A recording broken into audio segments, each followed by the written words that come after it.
Social media can now be seen as the world's main power to allow people to communicate with their friends. Everywhere we go, social media targets us as the main demographic, and it can also be seen as a distraction from everyday life.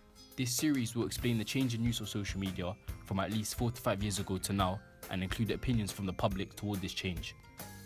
There will be various aspects surrounding different areas of social media, such as popularity and the development of new technology within the industry. I will eventually come to a conclusion on how social media has actually changed throughout the years and whether it is for the better or for worse. Welcome to Social Media Changes in Communication. I have looked at a study found on YouTube 4 years ago as a single source which demonstrates the rise in social media, including apps like Facebook, Twitter, Yahoo, Blogger and YouTube. However, as this is an unreliable source coming back from 4 years ago, I have come to Camden Town as this area is a great borough with many people from different ethnic groups to investigate their opinions on how social media has changed. I think they've all become more interlinked. Like, it's easier to share stuff online with your friends. Well, obviously, it's developed because within the past 15 years, smartphones have developed, and then lots of social media has just come in. Okay, I think that over the years, the social media has increased and improved a lot, and I think it's gotten better.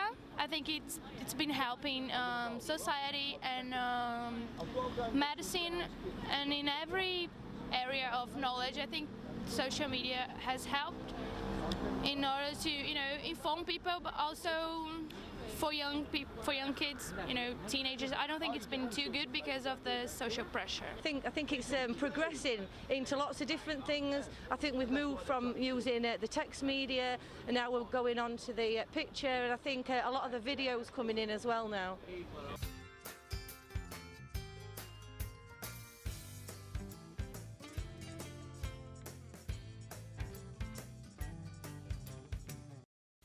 I decided to look at another source I found online describing the post views and the incomes earned in comparison to each other. The chart ranges from a sequence of fans of each post, and we can clearly see YouTube is higher than every vertical column in line, and that this institution makes the most money compared to apps like Facebook and Twitter. We then move on to a chart which states the collaborations per month on the 4 most popular apps right now. Again, like the previous statistics, YouTube obtained the most collaborations at 565,592. What then follows is Instagram, just above half at 371,325. What really interests me is the 2 apps left over, Facebook and Twitter. From being the most 2 approved apps several years ago, they have suddenly decreased their values in popularity. But why? The cause of this can be linked back to the answers I received when interviewing the public, such as development of new apps being introduced and the increase of globalization. This leads me on to my next question. WhatsApp. Facebook, probably. WhatsApp. Yeah. Snapchat. Twitter, Snapchat, Instagram.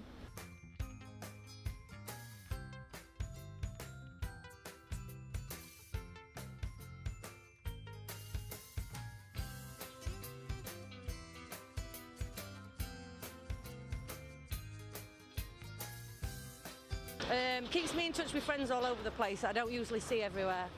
Because for me, especially right now, I'm very far away from home,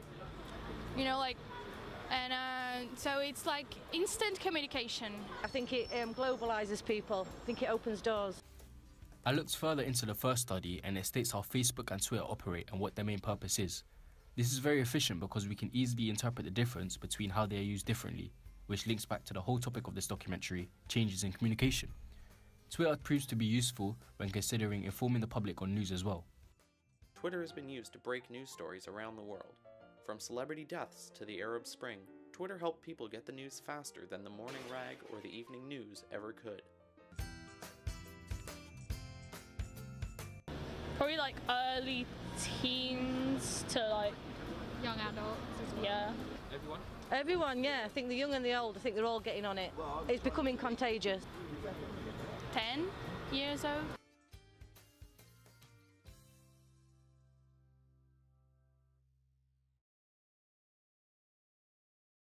I've come to Stanmore Broadway and Soho, where the popularity is very different from Camden.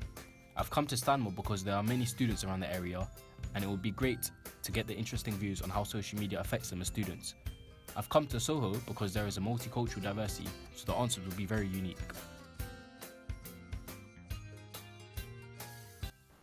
Snapchat, WhatsApp and Instagram.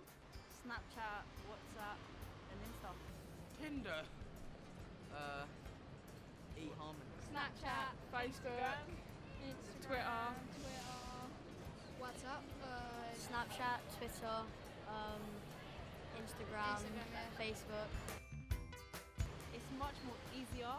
Like you can communicate them easier. Like you get fast replies. I mean, all day, like every other minute. Like, yeah. A lot. Like I just guess whenever I'm not actually doing something, if I'm just not doing anything, I'll be on my phone. Snapchat, you'll share like what you're doing. WhatsApp's like speak to people, like texting. Friends, yeah. Then like Twitter's just like announcing things you're doing, kind of. I think it's a good thing. Yeah. Because I think you can like so much easier to share with people. I think it might be like people staring at their phones like all the time, but I don't think that's that bad. Once again, we are learning that WhatsApp, Snapchat and Instagram are clearly targeting the younger audience in an informal way of communicating through pictures and slang text. There are very unpopular apps mentioned like Tinder and eHarmony. However, Facebook and Twitter seems to be continuously used by children and young adults. A BBC News story I researched shows how workers in the social media industry use Facebook to promote and market a Heinz product. This shows that social media has changed a lot, as one of its main purposes are used for marketing and promotion of business products. Later on in the newsline, it shows how business in the developing world are much better at harnessing social media than companies in the West.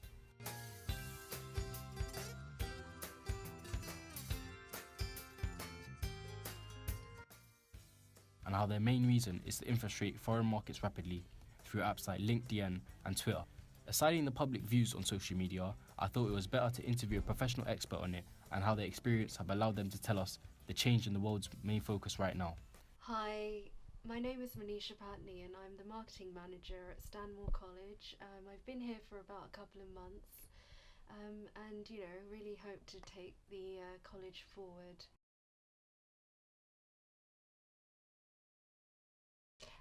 Apps like WhatsApp are more personal. People communicate on a one-to-one basis or on a very limited reach, like a group WhatsApp will speak within a limited amount of people. Mediums like Instagram, Twitter, the reach is far wider. There's millions and millions of people who have access to Twitter and Facebook. So I think that's where it's different. It's with regards to the reach, really. And I think apps can sort of die down, whereas mediums like Facebook and Twitter have and are growing very much so. I think big data has been introduced. I think more and more social media apps are being introduced. I mean, whether it's Pinterest and other ones that you don't even hear of. So I think more and more people are logging on and subscribing to things like Facebook. Right? Facebook is growing, Twitter's growing on an annual basis.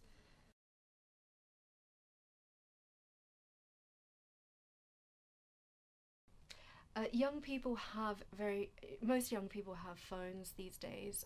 They have instant access to information should they require it.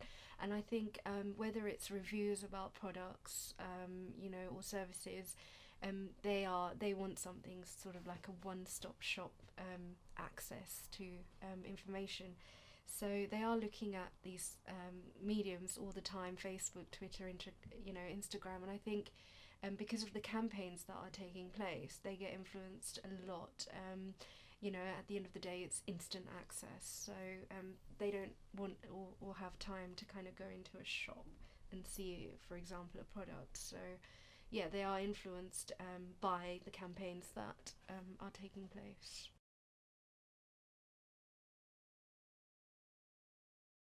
social media marketing is effective when you have interactive and engaging campaigns, you know, whether it's Twitter or Facebook, just making sure that there is you know, a plethora of engaging content on a daily basis.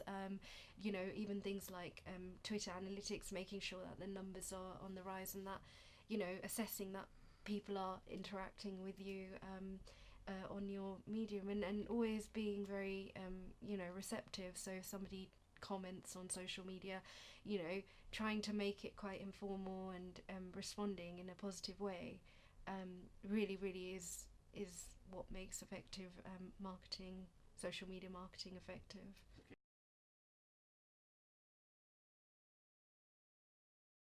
Social media marketing has risen for the better over the years. The reasons for this are that there are now, you know, there are now many more social media marketing jobs than there ever were. Every company, whether it's a charity, public sector organisation or a company, has a marketing department, and more so a social media or a digital marketing department. You know, that shows that social media works and that it is bringing profitability to the business. You know, things like sort of content management systems like Hootsuite and Buffer are making sure that when we have all those separate social media mediums, we're bringing everything together in one place and controlling it from one place. So yeah, and you know, the biggest the biggest mediums, Facebook and Twitter, are on the rise. So every year you have more subscribers than ever. So you know, I think it's a positive future for social media marketing. Manisha clearly states that her job in marketing has affected social media greatly over the years. Her views are very different and more detailed compared to the public because she has more knowledge around the topic. Social media has in fact changed for the better, and more people are beginning to jump on a new wave to communicate with each other. The main reason they use social media is to interact with others who are not with them or even far across the world. Apps like Snapchat, Instagram and WhatsApp have evolved greatly, as well as Twitter, due to the rise of development of software. Facebook is still seen to be the most popular social networking site to be made. However, the rise in globalization has brought about different opinions. Social media is continuing to rise and evolve, and in my opinion is going to be the world's main power to come. The younger generation are using apps in creative ways which involve pictures and animations. The older generations are still using Facebook, which involve basic text. Therefore, the production of new apps are most likely to be successful when they launch. The change in social media has effectively changed for the better.